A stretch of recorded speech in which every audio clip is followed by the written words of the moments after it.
You're listening to Chicago Stories, a new podcast from City Hall featuring the stories of everyday Chicagoans as told to Mayor Rahm Emanuel. This is Mayor Rahm Emanuel. We're doing our Chicago Stories, which is our podcast about interesting people in the city of Chicago who I think make this city tick and make a difference. And this weekend we're kicking off Chicago Flights. It's in different neighborhoods. It's going to be in the Pilsen neighborhood where we take Bridgeport, Pilsen, and also the Pullman area. And we have the microbreweries of those neighborhoods in Pilsen with music. And we try, I think, about 6 different brews. But every other Friday night across the city's going to honor 6 of the best microbreweries across the city. I did not know this until a little homework, individual homework, I will say, that Chicago had 67 microbreweries, and we're joined by Mike and Trevor from Haymarket. Little known fact, if you didn't know about Haymarket Brewery, the most award-winning brewery in the city of Chicago, and I think in the United States. I don't know about the United States, but... Well, it's only 3 of us here on this show. Let's go. Who's here to refute us, man? This is true. This is true. It is, but it's a big award-winning brewery, right? What are some of the biggest awards that Haymarket's won?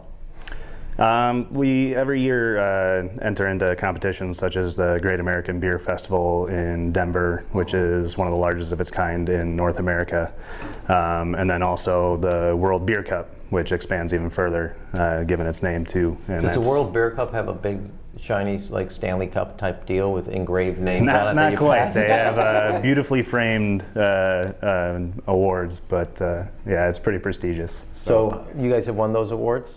We have, yeah. Pete Crowley, one of the owners and the mastermind behind the recipes of Haymarket, has been entering. He's been brewing for a little over 20 years now, professionally, and has won many awards. One of our most award-winning at Haymarket is the Defender American Stout. And that one actually in 2014 won gold medal both at Great American Beer Festival in the American Stout category, as well as the World Beer Cup that same year. So technically it was the best stout in the world that year.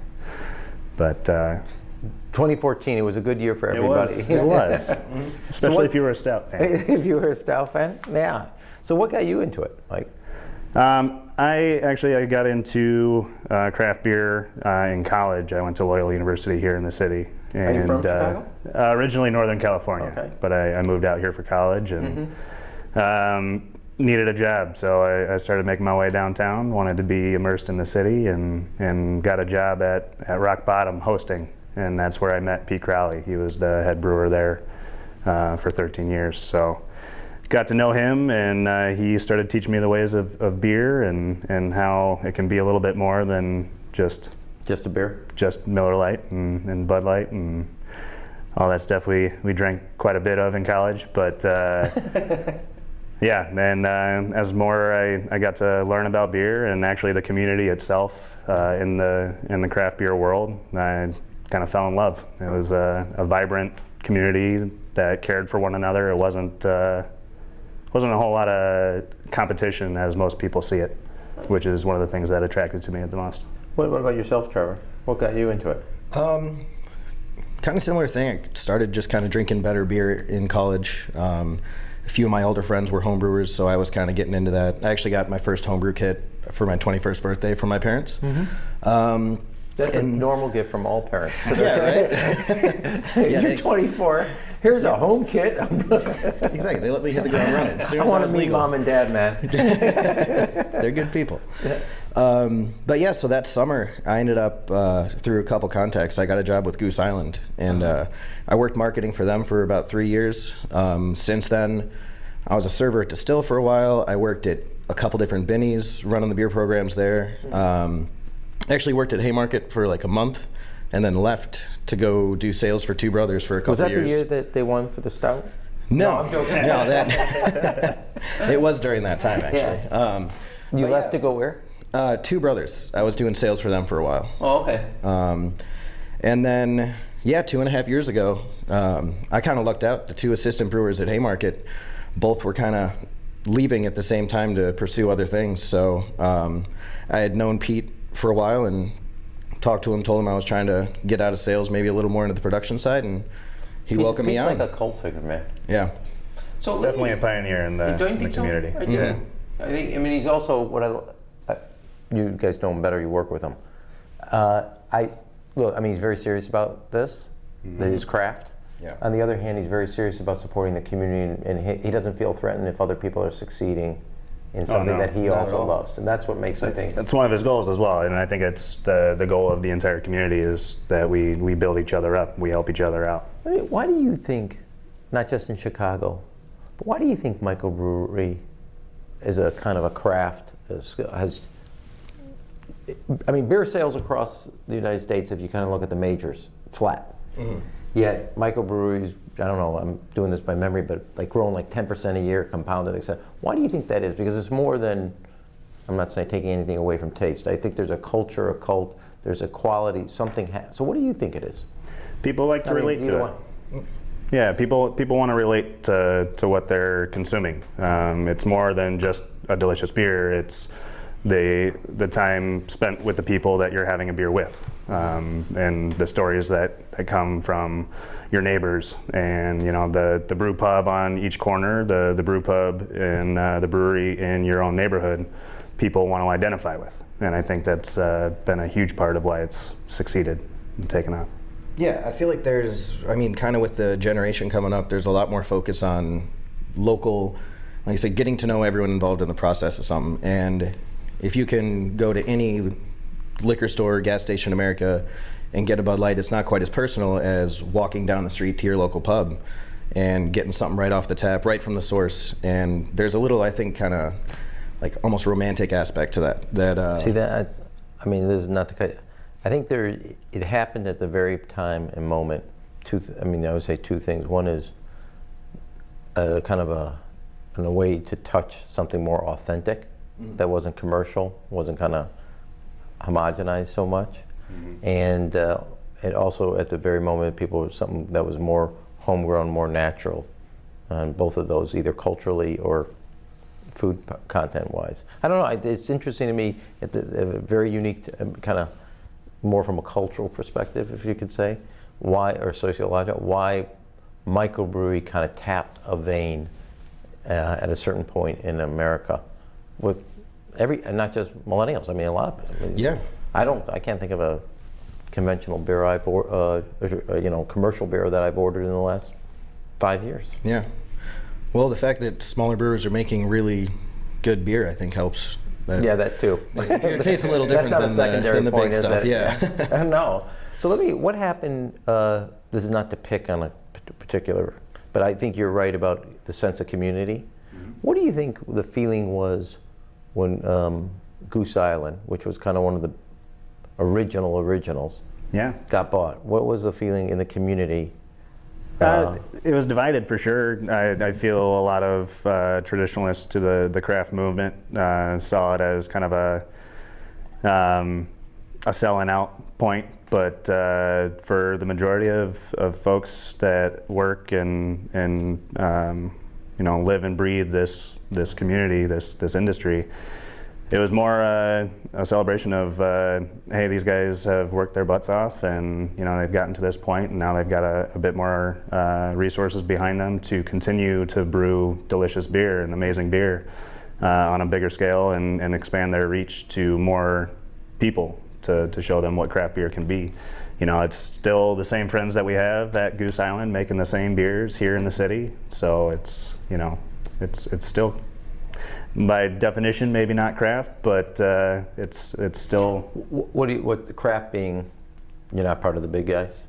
Yeah, you think? for shelf space and the business end of things, but they're still putting out great liquid. Yeah. What do you think, sir? Well, I was working for him at the time, actually, really? When the buyout happened. Yeah, and it was definitely a confusing time. There was definitely some backlash. Internally? Internally, not so much. It was almost from my end. I was on the low. I was, barely an intern at that point. So, yeah, there was somewhat confusion of who's going to stay, who's going to go. But as Mike said, they did maintain the vast majority of their staff, they still work there today. People I worked with back then. It's a great beer. Yeah, great beer, great brewery. Right. Their culture really has maintained the same. They had a lot more resources all of a sudden, so they were able to put that to good use. And yeah, like, you know, for the community, like I said, there was definitely a little bit of backlash, but that being one of the first buyouts, I think, kind of helped them, because people didn't really know what to think. They haven't, you know, at this point, when you see a brewery get bought out, you've seen how that kind of falls with all the deals that have gone through over the past years. But that one, people were kind of giving them the benefit of the doubt, I feel. Why do you think there's such a community? Well, let me answer it this way. Why do you think the first real kind of purchase of a microbrewery happened in Chicago, and why Goose Island? I don't mean to, but why do you think Chicago's been a center point for, let me put it that way. Why do you think Chicago has been a center? I mean, I read some article. We have 67 microbreweries all across different parts of the neighborhoods across the city of Chicago. We have 77 neighborhoods, so it's like almost a beer per neighborhood, even though there are some neighborhoods obviously with multiple. Mm-hmm. And I think only Portland, Oregon has more. And I didn't, in the research I did, if you want to be a brewmaster, you get your license here in Chicago. So why Chicago, and why so many?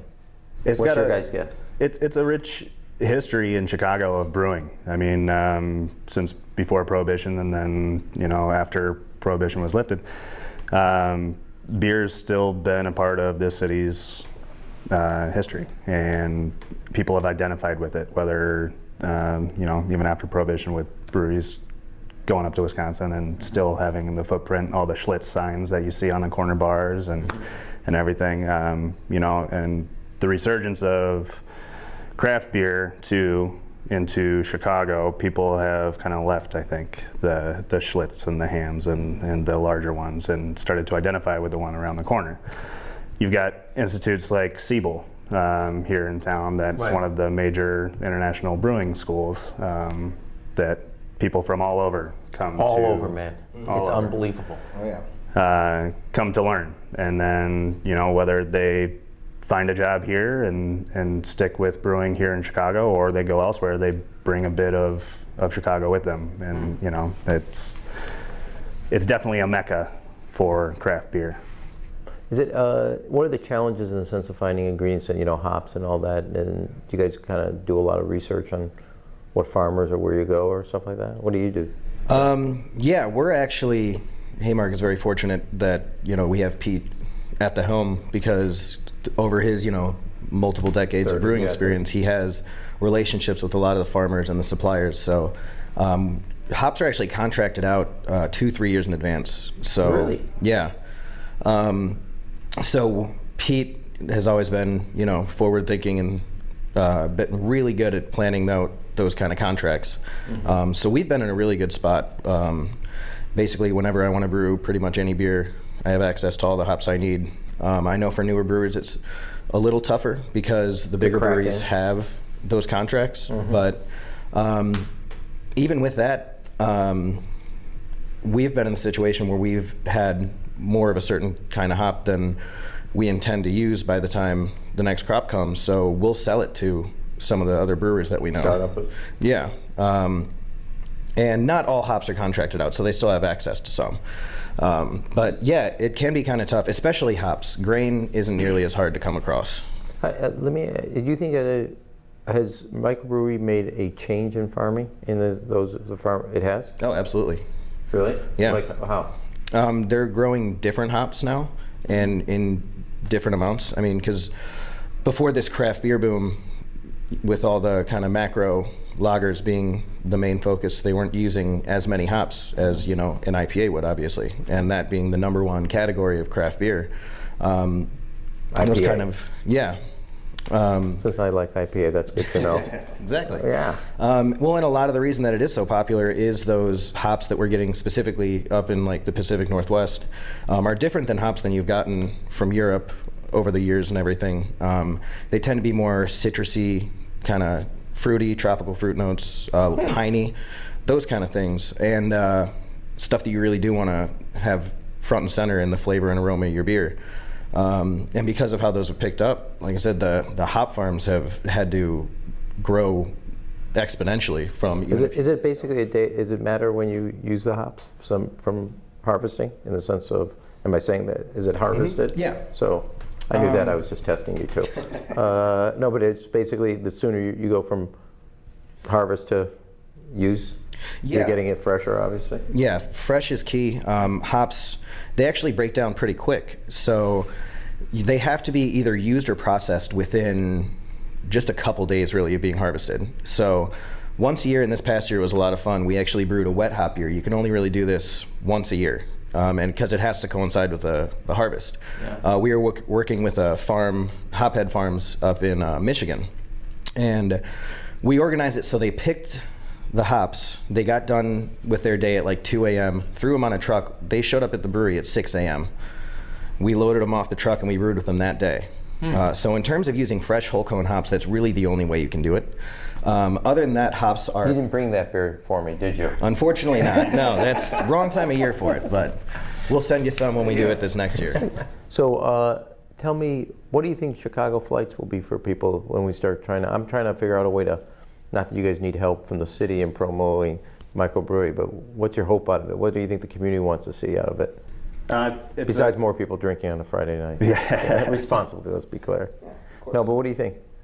Is there any talk in the community about it at all? Quite a bit. At Beer Under Glass, when it was announced, when you're able to speak to the launch of this program, I feel there was a genuine excitement amongst not only the craft brewing community, but also Chicagoans that attended. It's an opportunity to get a closer look at what different neighborhood breweries are doing. Where some festivals like Beer Under Glass can be a little overwhelming. You've got lots and lots of breweries to choose from, and you're not going to be able to hit every single one responsibly. So these, I think, provide a more intimate opportunity for them to get to know the brewers and to see what is happening in their own backyard. Yeah, exactly. What do you think? I will tell you this: when you go to some of these bars now, and they have like 100 names, I'm like, I feel like, okay, this is like the wine list all of a sudden, man. It's getting too complicated. So give me, it don't have to be just Chicago. Give me, give me 5 microbreweries that you say today, those are the guys to watch for tomorrow, man. These guys are the up and coming. If I said give me 4 or 5, what's on your list? Yeah. Well, I mean Haymarket, obviously. Yeah. You guys are established, man. You're like a Fortune 100, brother. Yeah. In terms of kind of the up and coming ones, one of my favorites, Dovetail. I live right up by there. Mm-hmm. The way that they're brewing, the processes that they're doing are just, no one else is really doing it. They're really traditional to the old German practices, and their beers show it. Their beers are phenomenal. And I've seen a rise in popularity of clean German-style lagers and those kind of beers. And so I think they're going to be doing really good things. Outside of that, I'm always a proponent of Half Acre. Mm-hmm. Doesn't hurt that I live right up by those guys. They deliver right to the house. Yeah, pretty much. But yeah, I mean, they've been making some of the best beer in Chicago since they opened their doors, so I'm always curious to see where they're going. Yeah. What are you thinking? Yeah. Mike? Yeah, lots of amazing, as you said, tons of breweries popping up all around town. On Tour Brewing is actually recently opened in our neighborhood as well. I've been really excited. On Tour, yeah. Real excited to see. Don't know them. I have to put that on the list. Dovetail. August 11th, you'll get to see Friday Night Flights. Yes. What they're doing. This is going to be for the Friday Night Lights. I take my wife for our anniversary. Yeah, 23 years, man. This is what she's getting. Friday Night Flight. Awesome. Why make a reservation at a restaurant? Is she as big a craft beer fan as you are? Actually, so little known fact, okay? I turned 50. This is when I was working for Obama. So for my birthday party, which we had different microbreweries from our trips around. That's what we served. And so, Whale's Tail, we were out in Massachusetts, a friend's house one summer, and out in Nantucket. There is Moose Drool, which Moose is Drool. from Montana. Polygamist, which was why have one when two is better. So we had different. She had like 10 or 12 different microbrews. That was my 50th birthday party, and we had a lot of different people, obviously, over at the house. But she threw a surprise birthday party for me, and we had like 10 or 12 different microbreweries from around our travels, from skiing, fishing. We like fly fishing. Oh, fun. So I figured it's a perfect anniversary gift. We're going to go to Friday night flights. Why have Sabbath dinner, Shabbat dinner together when you can take our anniversary? Perfect. You like that, huh? Yeah. So give me the history on Haymarket, the name. I mean, I know the name and the history in the city, but how did Pete get to it, man? Do you know that? So that was a very important thing when Pete and his partner John Newrouter were looking for a location to open the brewery. They wanted to make sure that it was able to give back to the neighborhood that they landed in. And once they found the location at Randolph and Halstead and did a little history digging on the neighborhood, it just kind of made sense. It was a piece of Chicago's history that not many people really know about. And in the late 1800s with the Haymarket Affair, it was really not just an event that shaped Chicago, but really the Western world. With the labor movement that was going on, everybody in the Western world their eyes were on Chicago for how city life and working in factories was going to play out. So you could actually argue that was the beginning of the Progressive Era. Absolutely, yeah. It was. It's a trigger point. It's an amazing story that we felt compelled to share. It's the stories are best told with a beer, Right. Beer in hand. And I see. So the name of the story around Haymarket, and then telling stories. So let me ask you guys a different question. You're going out, forget what beer you ordered. Tell me your favorite bars. Favorite bars, for me, Map Room. Okay. Map Room's been one of my absolute favorite bars in this city for a very long time. Nisei Lounge in Wrigleyville. Mm-hmm. It's one of my favorites. Yeah, that place is great. You got a favorite? Yeah, I pretty much live at the Globe.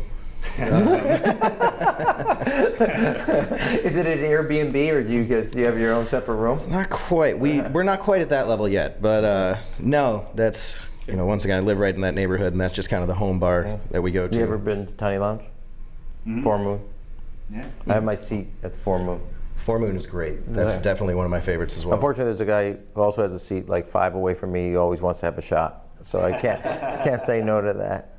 Well, thank you guys for coming in. I'll see you out there. Thank you so much for having us. Thank you. Thank you. Really appreciate Thanks for telling your story. Thanks. See you, man. You've been listening to Chicago Stories, a new podcast from City Hall featuring the stories of everyday Chicagoans as told to Mayor Rahm Emanuel.